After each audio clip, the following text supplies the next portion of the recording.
Arsenal spending money. It's difficult to get too much out of Mikel Arteta. We did try the other night. What do you think he's going to do now that Jesus is out? Yeah, they've got one main target at Arsenal, and that is Mudryk from Shakhtar Donetsk. They also are keen to sign Joao Felix on loan from Atletico Madrid. He's been offered to a number of clubs, and at the moment the numbers are too high. Manchester United, Chelsea, many others. George Mendes, his agent, knows he needs to move Joao Felix because he's out of favour at Atletico Madrid. And Arsenal are keen to do it, but the numbers would need to come down for that to happen. And I think probably they will. It would only be a 6-month loan, and that's going to be very expensive, but he is a high-quality player. Big words there from David Ornstein. Arsenal want both Mudryk and Joao Felix. This has been something I personally believed this whole transfer saga. Yes, Mudryk is a priority, and yes, Arsenal, along with other clubs, want to drive the price of Joao Felix down. But as you just heard there from one of the very best in the business, it's likely the price will come down for Felix. Arsenal are top of the league. They are flying high. They're on the edge of signing Mudryk after the second bid is being prepared and ready to go in. But the fact that they want both Joao Felix and Mudryk, and both deals are on, confirmed as on. This could be a massive month for Arsenal in their title push. Let's do this.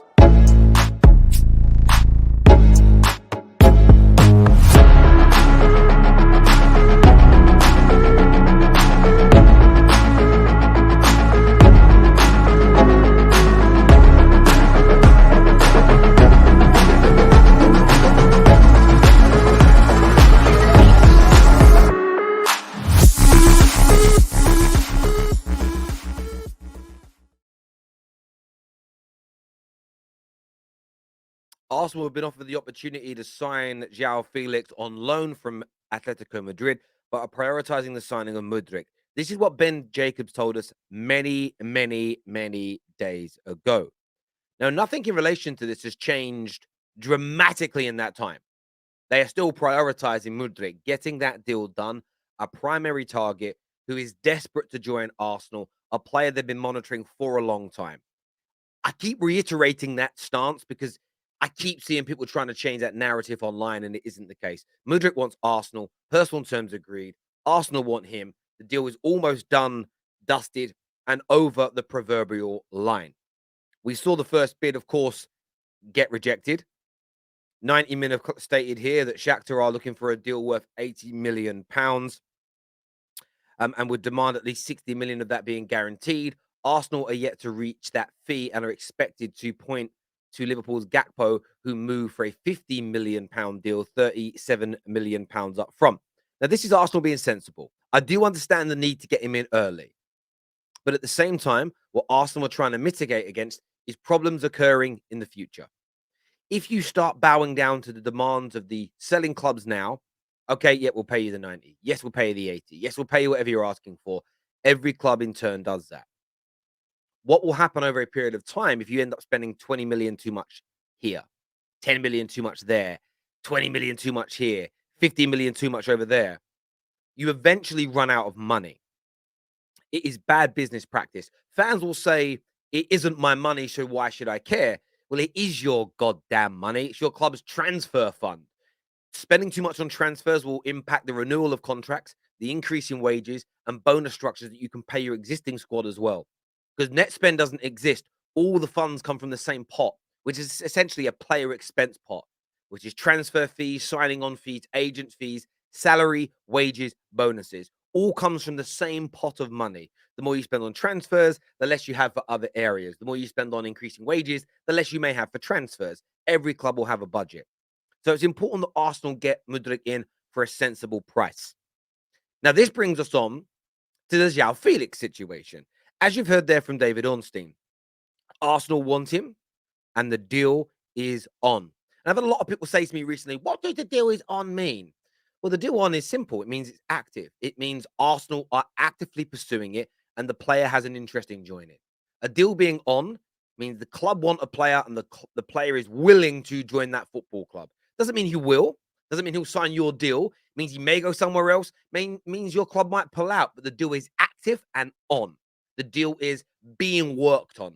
And that is what is going on with Joao Felix. We spoke about this during the period at Doha. Man United, we know, are interested. Chelsea, we know, are interested. Newcastle and Aston Villa are all looking at Joao Felix. But the top of that pile are Arsenal. And I believe, after listening to David Ornstein and many others, as and when they get Mudryk over the line, which could happen at any minute, Mudryk could be announced by the time you're watching this video today as an agreed deal. They will then move for Joao Felix. And if Arsenal can get that price down, and I believe what they'll try to do, they're probably not that worried about the 8 million loan fee. It's more the salary, which stands at nearly 300 grand a week. You're talking about a 16 million pound investment. I think if Arsenal could get that overall cost down to 8, 10, 11 million, anywhere between that, in that little gap or below, I think you'll see Arsenal Football Club sanction that deal. I think Man United and I think other clubs have got a chance of getting Joao Felix, Newcastle as well, but not if Arsenal want him. Not if Arsenal want him. If Arsenal want to get this deal done, Arsenal will be the team to complete it. They're the best team in the Premier League right now, flying high, playing beautiful, intricate, attractive, penetrative, sustainable football. One of the best young squads in the world with a huge future ahead of them.